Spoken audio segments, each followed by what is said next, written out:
जैसे स्टेशन पे आए तो देखे पैर कटा हुआ था और बहुत सारे घोंसला गिरा हुआ था, दर्जनों में संख्या में घोंसला गिरा हुआ था और बहुत सारे संख्या में जीवित पक्षी भी था गिरा हुआ और बहुत सारे संख्या में मृत पक्षी भी यहाँ पे पाया गया।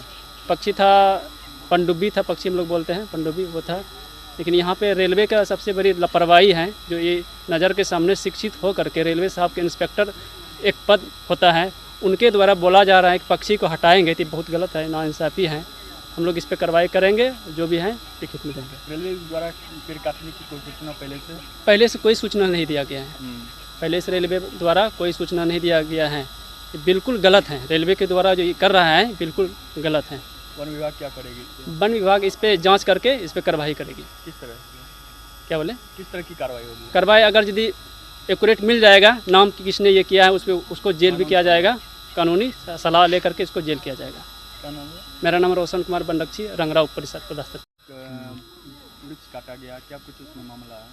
देखिए, जहाँ तक हमारे माननीय मुख्यमंत्री जी और हमारे देश के यशस्वी प्रधानमंत्री जी पूरे देश में कैंपेन चलाए हुए हैं कि एक पेड़ माँ के नाम। उन्होंने ऐसा इसलिए किया, ऐसा मैसेज इसलिए दिया कि हम लोग इकोसिस्टम को समझें। और उसी पेड़ पर आप देख रहे हैं यहाँ स्पॉट पर, उसी पेड़ पर सैकड़ों बच्चे लिटिल कॉर्मोरेंट जिसको हम लोग पनकौवा बोलते हैं, जो इकोसिस्टम का एक बड़ा सा श्रृंखला है, और उसके यहाँ दर्जनों बच्चे मारे जा चुके हैं। तो आप समझ सकते हैं कि हम पेड़ क्यों लगाते हैं, किसके लिए? क्या सिर्फ हमारे लिए? क्या हम सिर्फ मानव इकोसिस्टम का एक कड़ी है? नहीं, मानव का इसमें कोई रोल नहीं है। हम मानवता के नाते पेड़ लगाते हैं ताकि उस पर जो आश्रय मेरा रहने वाले जो जीव जंतु हैं उस पर आश्रय लें और इकोसिस्टम को वो दुरुस्त करें, यानी पर्यावरण संतुलन का एक हिस्सा बने। इस पर क्या कुछ होना चाहिए? इस तरह का जघन्य अपराध अभी तक हमने बिहार में नहीं देखा था। मैं जहाँ तक आज 20-25 वर्षों से पक्षी संरक्षण पर हम और हमारी टीमें काम कर रही है, इतना बड़ा अपराध मैंने नहीं देखा था।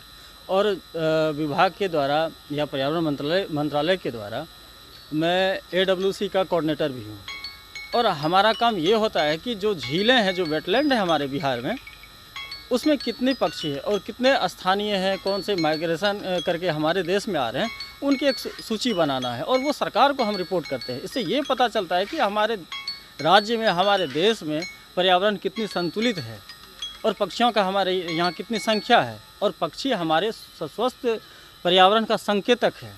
यहाँ के प्रशासन के द्वारा अनुमति ली गई थी?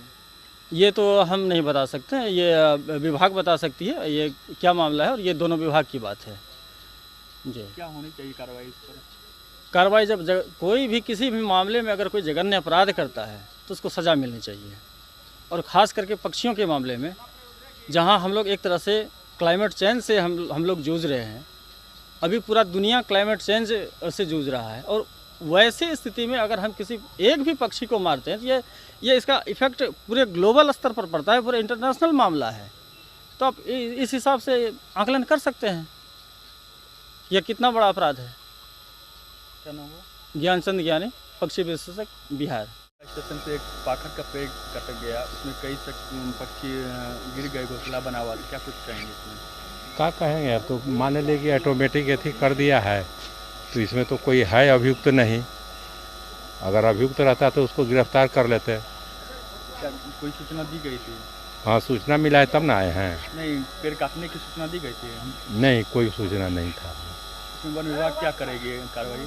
कार्रवाई तो जो होगा अभियुक्त धराएगा तब जाएगा भीतरे। अब तक कितने पक्षी मिले हैं? कौन पक्षी मिले हैं? 12 पक्षी है। ये कौन पक्षी है? पनडुब्बी, पनकौवा। 12 जीवित है और दर्जनों मारा। रेलवे वाला भी गलत है ना, इतना यहाँ पर ही कटवा दी है। शिक्षित होकर ऐसा कर रहा है पक्षी